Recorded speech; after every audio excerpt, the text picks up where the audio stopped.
Como entender o reino? Terceira parte. Comentário de Mari Persona. Então o versículo 34, que a irmã perguntou: em verdade vos digo que não passará esta geração. Bom, já apareceram várias hipóteses, né, de que geração seria essa. Alguns falam, não, era aquele povo daquela época. Então, se era aquele povo daquela época, como fala na passagem, Jesus já teria vindo, não é?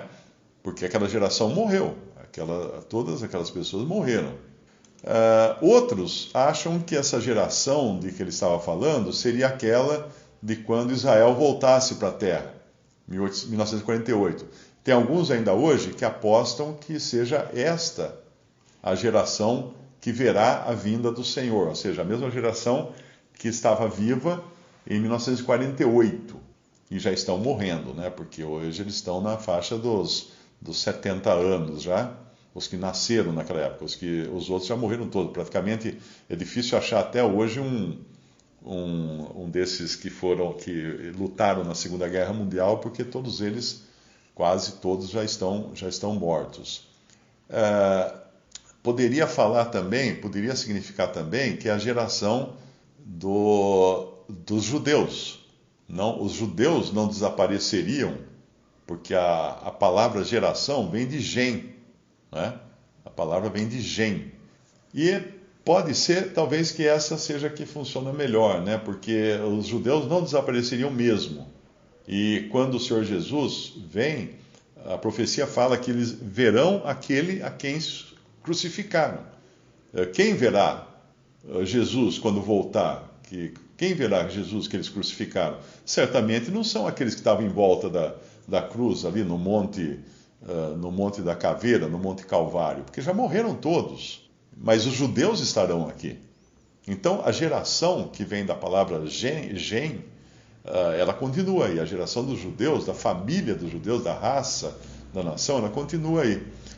Vamos abrir lá em Deuteronômio 32, versículo 5.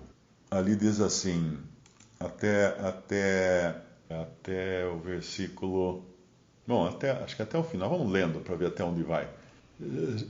Deuteronômio 32, versículo 5. Corromperam-se contra ele. Seus filhos eles não são, e a sua mancha é deles. Geração perversa e torcida é. Aqui, como a gente pode ver, está falando de uma forma genérica do povo judeu, do povo de Israel. Recompensais assim ao Senhor, povo louco e ignorante.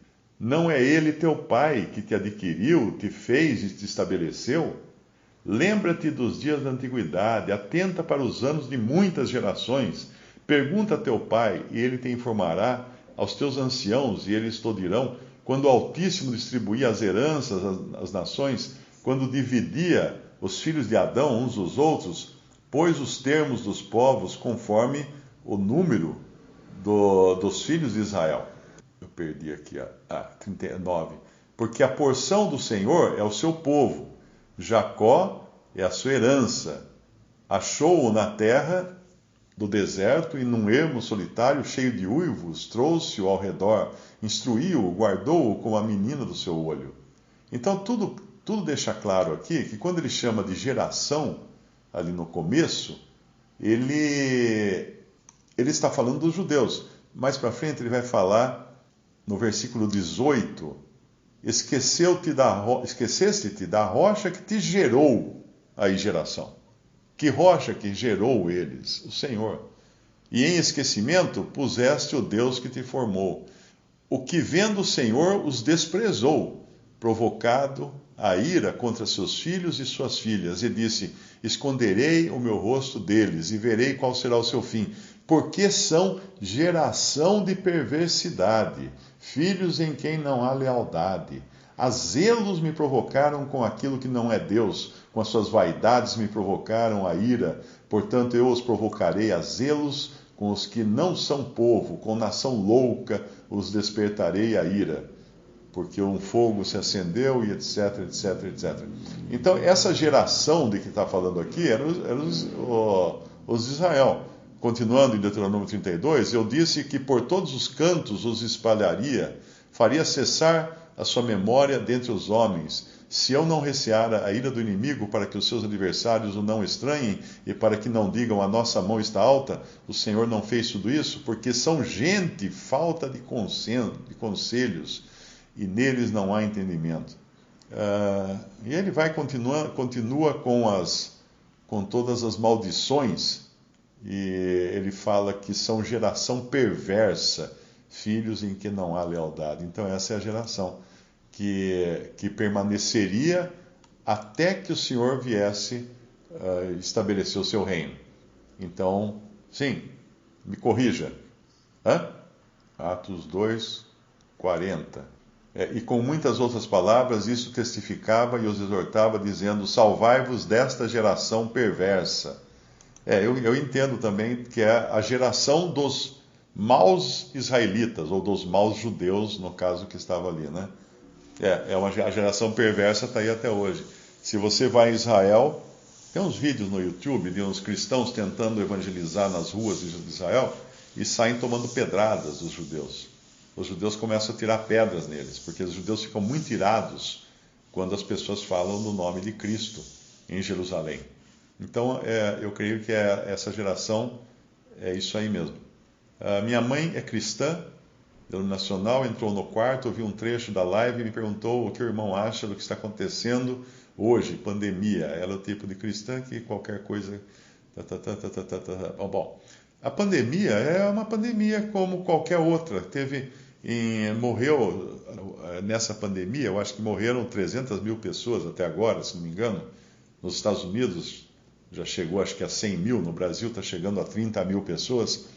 Mas em 1918, teve uma pandemia que foi da gripe espanhola, do H1N1, foi outro corona, foi outro coronavírus. Esse é o Covid-19, aquele foi um outro Covid, que matou 50 milhões de pessoas.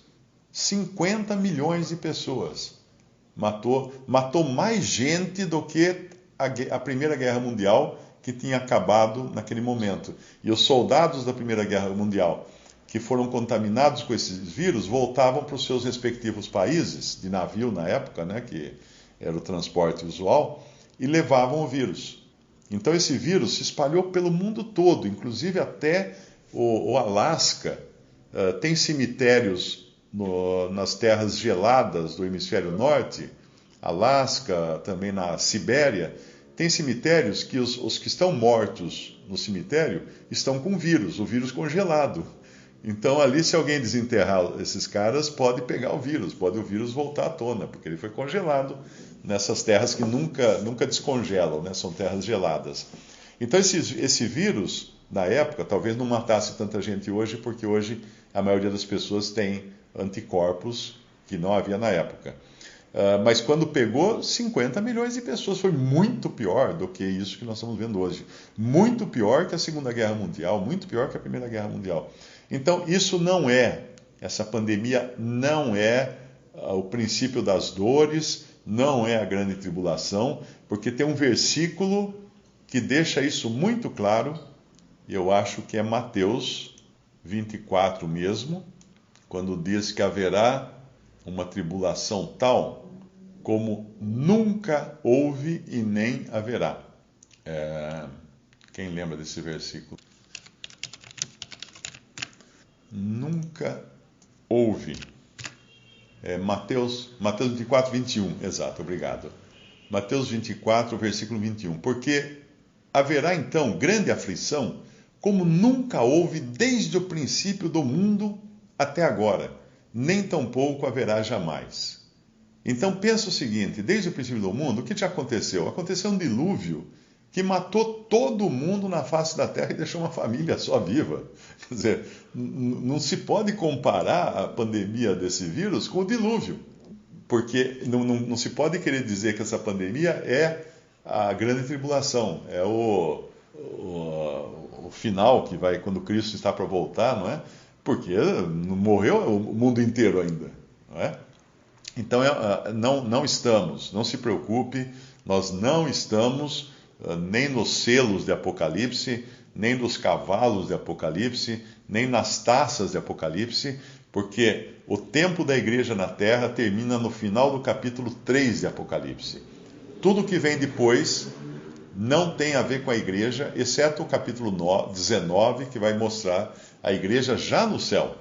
E quem lê com atenção Apocalipse vai descobrir que a igreja desaparece das páginas de Apocalipse no capítulo 3. Dali para frente não fala mais da igreja, não é mencionada a igreja, em lugar nenhum. É mencionado o mundo, os gentios, são mencionados os judeus, Israel, e é mencionada a grande meretriz, a grande prostituta, que João se espanta quando a viu. Por que ele se espantou? Porque ela era para ser a noiva, mas ela se prostituiu. Esse curral é Israel. Israel ficou guardada durante muito tempo, guardado num curral. Qual era a cerca do curral? A lei. Israel ficava protegida pela lei. Dentro de uma cerca, os outros povos não tinham uma lei para protegê-los moralmente, né, dos pecados, dos erros, tudo. Israel tinha. Mas quando vem o verdadeiro pastor, ele entra pela porta. O ladrão não, ele é salteador, ele não entra pela porta. O pastor entra pela porta, o porteiro abre, as ovelhas ouvem a sua voz, ele chama pelo nome e traz para fora. Foi isso que Cristo fez. Cristo trouxe as ovelhas para fora. Tirou as ovelhas daquela cerca, daquele cercado. Então, dentro do judaísmo, o judaísmo era uma reunião de pessoas cercadas pela lei. O que o Senhor veio fazer? Uma reunião de pessoas que não tem cerca. Ela é reunida pelo centro, que é Cristo. Antes era uma reunião, um agrupamento sem centro. E agora é um agrupamento sem periferia, sem cerca. Não, eu tô pensando aqui, o ladrão não é o diabo. O ladrão não é o diabo. Tem o mercenário e tem o ladrão. O ladrão não é exatamente o diabo. Ele está mais... Você sabe que às vezes eu tenho que procurar no que respondi, né? Eu tenho que ir no que respondi para eu entender o que eu já respondi para as pessoas. O ladrão é o falso profeta que quis tomar conta. São os falsos profetas que sempre quiseram tomar conta de Israel. Os fariseus eram ladrões. Eles não tinham credenciais para entrar pela porta, só Cristo tinha. E o Espírito Santo só podia abrir a porta do povo de Deus para Cristo. O povo de Deus, estou falando Israel, não a igreja, né? Então eles queriam se aproveitar das ovelhas. Aí entra aquelas profecias também no Antigo Testamento do falso pastor que só quer comer a gordura da ovelha. E o Senhor veio para tirar as ovelhas. Ele não veio para destruir o curral, ele veio para tirar as ovelhas do curral. E ele chama as ovelhas para fora, é interessante isso também. Ele chama as ovelhas para fora uma a uma. Aqueles que o Senhor Jesus chamava iam a ele, né? Mas nem todos iam. Ele não chamou todos os judeus para fora do curral. As minhas ovelhas ouvem a minha voz, né? Eu as conheço e elas me seguem. Então a atração do pastor que atrai. Eu acho que o diabo aí, quer ver onde está o diabo aqui nessa passagem de João?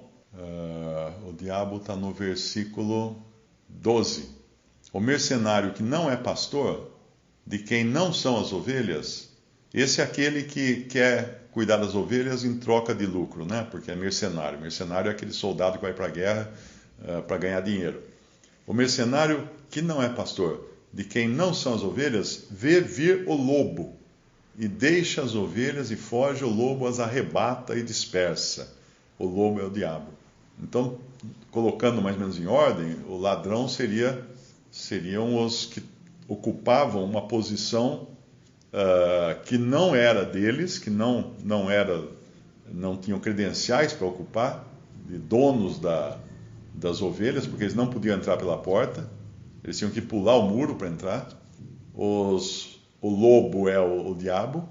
E os mercenários, aqueles que só tinham interesse ganhar em cima das ovelhas. Como existe hoje, né? Hoje existem os mercenários aí na cristandade. Então tá bom. Vai lá no respondi.com.br. O cara lá explica tudo, viu? Ele só não lembra.